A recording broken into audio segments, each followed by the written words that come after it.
আসসালামু আলাইকুম। কেমন আছেন সবাই? আশা করি আলহামদুলিল্লাহ সবাই ভালো আছেন। আমি ছাত্র সমাজের সাথে একমত, কোটা বাতিল করা হোক। মুক্তিযোদ্ধা কোটা এটা একসময় ছিল, সাপোর্ট করলাম। তারা ইউজ করছে, তাদের সন্তানেরা ইউজ করছে, কিন্তু তৃতীয় প্রজন্ম এটার অগ্রাধিকার কিভাবে পায়? কোনো প্রকার কোটা না থাকাটাই বেস্ট আমি মনে করি। কারণ হচ্ছে, যাদের মেধা আছে তারা এই পদে যদি যোগ্য হয়, ওই পদে তারাই চাকরি পাবে। তবে আমি তাদের সাথে একমত কোটা বাতিলের ক্ষেত্রে, কিন্তু আমি তাদেরকে আরও কিছু কথা বলতে চাই।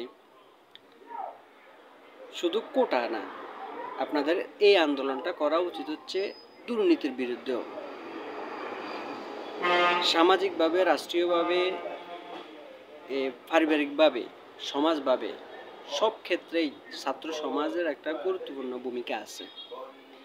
তো সবাই যদি দুর্নীতির বিরুদ্ধেও যদি এরকম আন্দোলন করতো, সবাই যদি সব জায়গায় যদি সৎ হয়ে যেত, তাহলে আজকে বাংলাদেশ অনেক এগিয়ে যেত। একমাত্র আমরা পিছিয়ে আছি একমাত্র হচ্ছে দুর্নীতির কারণে।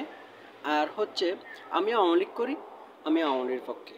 আওয়ামী লীগ যতই অন্যায় করুক, আমি আওয়ামী লীগের পক্ষে কথা বলবো। আমি বিএনপি করি, আমি বিএনপির পক্ষে।